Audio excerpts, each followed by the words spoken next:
Very important to have a good pair of polarized sunglasses. Also helps you from possibly running aground here in the Keys. We have 3 types of seagrass here in the Keys. We have manatee grass, turtle grass, and shoal grass. Our manatees and green turtles actually will feed on the grass. So it's very important for those animals to have a safe environment to be down here in the Keys.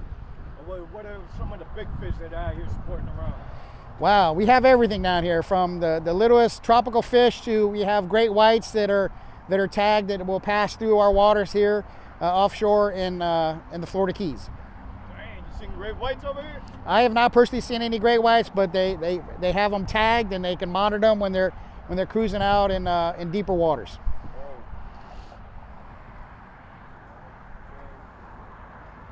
How much seagrass is there for y'all to patrol? What's the patrol rate? Well, I had to look that one up. Here in the waters surrounding Monroe County is estimated at approximately 1.5 million acres of seagrass. That's a lot, and upwards of almost 4 million statewide. So that's good to know. But if you see some aerial photos of years past and current photos, you can see some of the damage in certain areas of prop scarring where the seagrass is dead and will take years to come back.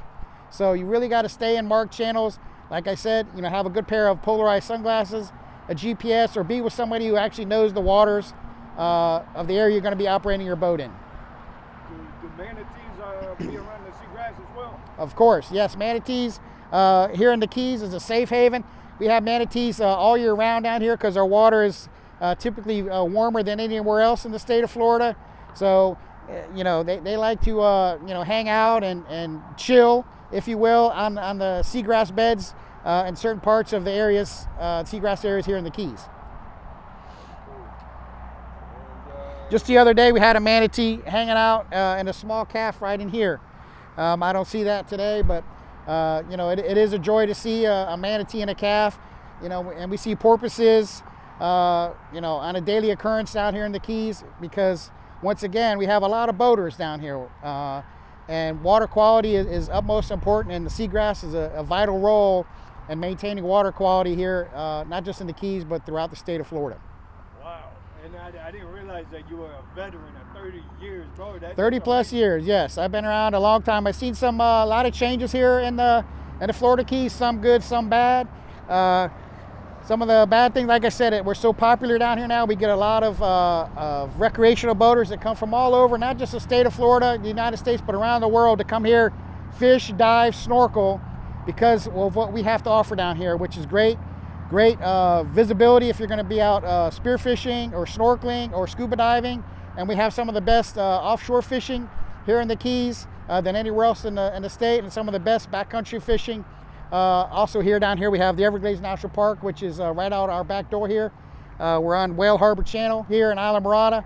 So we have it all, and the FWC is here to try and protect it all, to make sure we have that kind of stuff for our kids, our grandkids, when they get a little older, and they can go out and fish and see different species of mammals and wildlife, not just here in the Keys, but statewide. Yeah, definitely.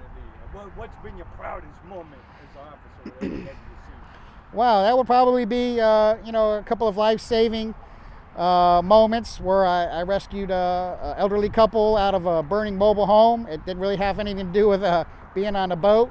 We're just in the right place at the right time. That's very rewarding, and helping our local citizens here after our hurricanes that passed through. Some of them luckily have missed us, but Hurricane Irma a couple years ago passed through, where you get to give back and help the people that you grew up knowing and working with, and there are our neighbors, our co-workers, and helping our locals here in the Keys after tragic events like a hurricane or some type of event that's not great.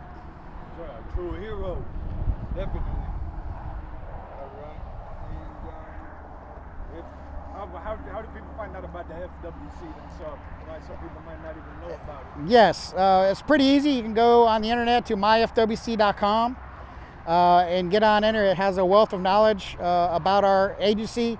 We have approximately almost 900 officers statewide, going from the dry Tortugas off Key West all the way to the Panhandle. But we're always looking